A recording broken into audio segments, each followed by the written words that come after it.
Astrologically, after if you believe it or not, I'm kind of more in belief of it these days, as signs start to show itself. You have to be open, susceptible, willing to broaden your perspective in order to change it. Otherwise, you will stay in your box. It's the problem with a lot of Christians. Again, I grew up in the Christian church, and one of the most frustrating things was how close-minded they were, how stuck in their denomination they were. They're the most stubborn human beings. That's why there's so many different denominations amongst the Christians. They're so stuck in their ways, they just create their own church because they don't want to budge. They think their way's right, and so they just create their own denomination instead of realizing that there's so many different... Cool, Buddha! There's so many different... You can't put spirituality in a box. Jesus never intended it to be put in a book at all. You can't. Yes, the book's there for amazing guidance and wisdom, but it's not just that alone. You really think we found all the scrolls and all of the documents and all of the writings? You're foolish if you think that. You know how many times the Catholic Church has added and taken away from the Bible? To put your faith in that alone is idiotic. And with all the evidence out there at this point, to still refute that is... I don't entertain that topic anymore. If you're still at that level, I just will not. I'll just smile and be kind, but not engage. Because you have to be open-minded. My mother was a prophet. She was an amazing woman. The people that knew her, that are full-blown atheists, love her, miss her to death. Because she was that impactful of a woman. The day, I'll never forget it. I was a teenager, and I was the most loyal you could possibly be to your parent. Her and I have gone through, I still talk as if she's alive, because I know she's always with me, so forgive me if that's that's tense that I'm talking, but she has passed. But you wouldn't find the most loyal person that stood by her parent, because I knew how much she had gone through. Throughout her life, she was, essayed. She had gone through so much. Spiritually, her journey was intense, and I was faithful and loyal. I didn't blame her for any kind of bad parenting. I just naturally knew it came from pain. Any kind of mistake she had came from pain. Some know, just naturally, but some kids don't. And so I naturally also had just that gift of empathy and discernment. So I was by her side to the end, loyal no matter what. And I'll never forget the day she made a covenant with the divine, which made me furious. I was so mad at her because I knew she was going to be a sacrifice. And these recent events is what has reminded me of those occurrences that happen to people, whether they want it or not, in the divine circles, for movements to happen, for changes to begin, for things to start to change the world in more than just mere people, individuals, to impact the greater purpose. There are still sacrifices that the divine has to do, and it always aligns with portals.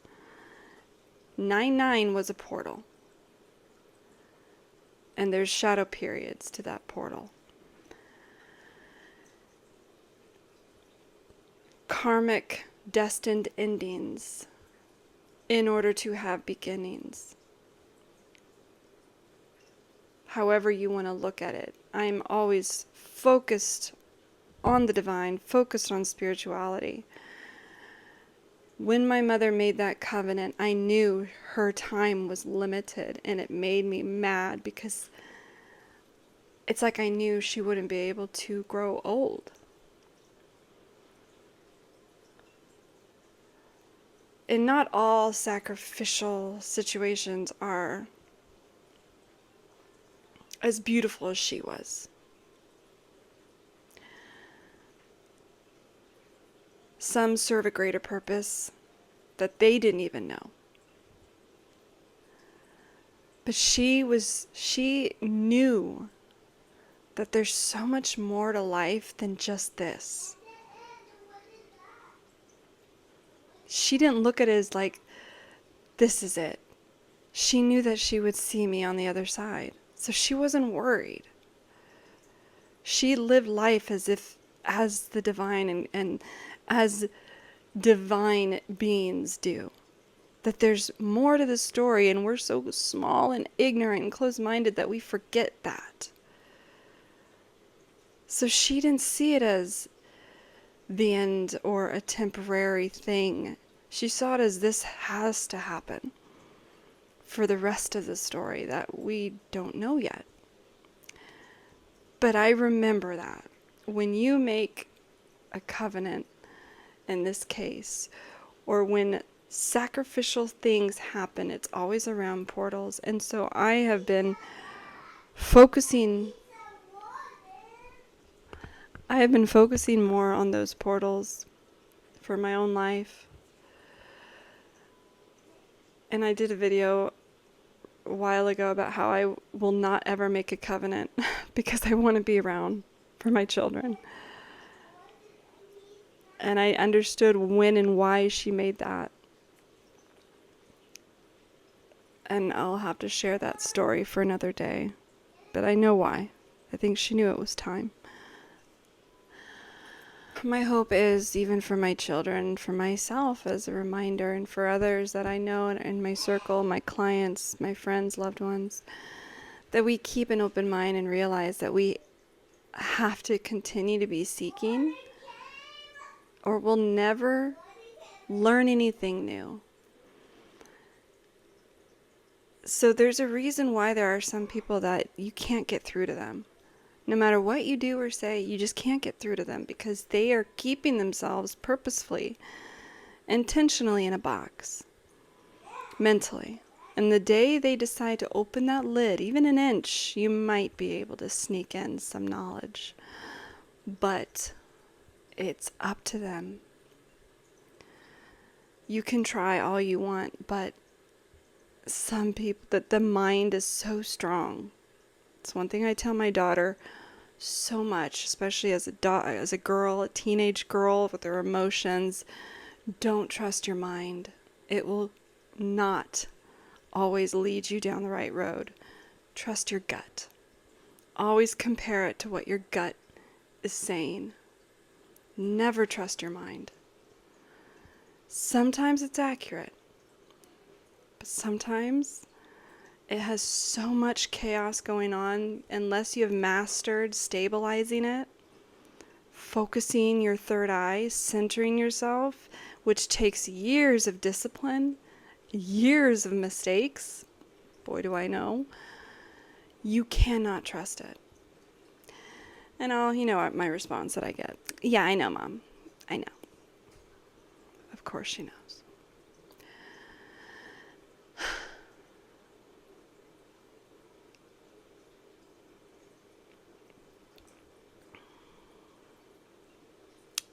I hope that, if anything, this brings revolutions in areas and ways where we need revolutions, divine revolutions, changes, spiritual changes and powers.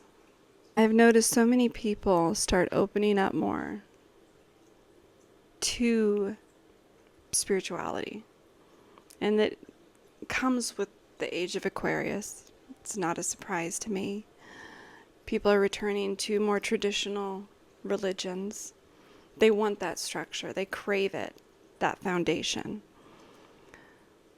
So we need, especially the Christians, they need to get their shit together and realize they need to get out of that fucking box. And first realize that cursing isn't really a sin. Especially the cursing I'm doing. Let's start with the basics here, okay? Baby steps.